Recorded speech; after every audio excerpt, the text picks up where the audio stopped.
হঠাৎ টাকার প্রয়োজন হলে কোরআনে কারিমের 4টি সূরা একসাথে যদি পড়েন তাহলে আল্লাহ পাক অবশ্যই আপনাকে সাথে সাথে রিজিক দান করবে এবং অঢেল সম্পদের মালিক আল্লাহ সুবহানাহু ওয়া তাআলা আপনাকে বানিয়ে দিবে। এটা আমার কথা নয়, বিশ্বনবী সাল্লাল্লাহু আলাইহি সাল্লাম বলেন। আনাস ইবনে মালিক রাদিয়াল্লাহু তাআলা আনহু থেকে হাদিস এসেছে যে নবী করিম সাল্লাল্লাহু আলাইহি ওয়াসাল্লামের কাছে জনৈক এক ব্যক্তি আসলেন। রাসূল করিম সাল্লাল্লাহু আলাইহি ওয়াসাল্লাম তাকে প্রশ্ন করলেন, হাল তাযাওয়াজতা ফুলান, হে তুমি কি বিয়ে করেছো? তখন ওই ব্যক্তি উত্তর দিয়েছে, ইয়া রাসূলুল্লাহ আমি তো বিয়ে করি নাই, তার কারণ হচ্ছে আমার কাছে সম্পদ নাই। নবী করিম সাল্লাল্লাহু আলাইহি ওয়াসাল্লাম বলেছেন, তুমি কি কোরআনে কারিমের ওই 4টি সূরা জানো না যে 4টি সূরা পড়লে পরে আল্লাহ পাক তোমাকে অঢেল সম্পদের মালিক বানিয়ে দিবে। সুবহানাল্লাহি ওয়া বিহামদিহি সুবহানাল্লাহিল আযীম। এই আমলটা আমরা প্রত্যেকে করার ট্রাই করব ইনশাআল্লাহ। প্রথম নাম্বার হচ্ছে সূরা ইখলাস। এই সূরা ইখলাসের অনেক ফজিলত, শুধুমাত্র সূরা ইখলাসের 300 বেশি ফজিলত আছে। সুবহানাল্লাহি ওয়া বিহামদিহি সুবহানাল্লাহিল আযীম। এখন আপনি সূরা ইখলাস যদি পড়েন, নবী করিম সাল্লাল্লাহু আলাইহি সাল্লাম বলেন, কোন ব্যক্তি যদি 10 বার সূরা ইখলাস পড়ে আল্লাহ পাক জান্নাতে তার জন্য একটা সুন্দর ঘর বানিয়ে দেয়। সুবহানাল্লাহি ওয়া বিহামদিহি সুবহানাল্লাহিল আযীম। এই জন্য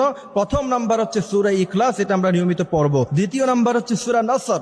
নবী করিম সাল্লাল্লাহু আলাইহি সাল্লাম বলেছেন, ইদা জা নাসরুল্লাহি ওয়াল ফাথ ওয়া রাআইতান নাস ইয়াদখুলুনা ফি দীনিল্লাহি আফওয়াজা ফাসাব্বিহ বিহামদি রাব্বিকা ওয়াস্তাগফির। নবী বলেছেন যে এই সূরাতুন নসর হলো গোটা কোরআনে কারীমের 4 ভাগের 1 ভাগ। সুবহানাল্লাহি ওয়া বিহামদিহি সুবহানাল্লাহিল আযীম। তৃতীয় নাম্বার হচ্ছে সূরা কাফিরুন। কুল ইয়া আইয়ুহাল কাফিরুন লা আ'বুদু মা তা'বুদুন ওয়া লা আনতুম আ'বিদুনা মা আ'বুদ ওয়া লা আনা আ'বিদুম মা আ'বাদতুম ওয়া লা আনতুম আ'বিদুনা মা আ'বুদ লাকুম দীনুকুম ওয়ালিয়া দীন। এবং এই সূরাটা অবশ্যই আমরা শুদ্ধ করে পড়ব, সূরা কাফিরুন। তারপর 4 নাম্বার হচ্ছে সূরাতু জিলজাল। নবী করিম সাল্লাল্লাহু আলাইহি ওয়াসাল্লাম বলেছেন, সূরাতু জিলজাল হলো গোটা কোরআনে কারীমের 2 ভাগের 1 ভাগ। সুবহানাল্লাহি ওয়া বিহামদিহি সুবহানাল্লাহিল আযীম। সুতরাং প্রথম নাম্বার হলো সূরা ইখলাস, দ্বিতীয় নাম্বার হলো সূরা নসর, তৃতীয় নাম্বার হলো সূরা কাফিরুন, চতুর্থ নাম্বার হচ্ছে সূরা জিলজাল। প্রথমে আপনি 2 রাকাত সালাতুল হাজাত নামাজ পড়বেন, তারপরে 4টা সূরা একসাথে পড়বেন, এরপরে আস্তাগফিরুল্লাহ রাব্বি মিন কুল্লি যামবি ওয়া আতুবু ইলাইহি লা হাওলা ওয়া লা কুওয়াতা ইল্লা বিল্লাহিল আলিয়্যিল আযীম। দুরূদ ইব্রাহিম পড়বেন অথবা সাল্লাল্লাহু আলাইহি সাল্লাম পড়বেন। তার কারণ হচ্ছে নবী বলেছেন, মান সাল্লা আলাইয়া ওয়াহিদাতান সাল্লাল্লাহু আলাইহি আশারা। কোন ব্যক্তি যদি একবার বিশ্বনবীর উপরে দুরূদ পড়ে,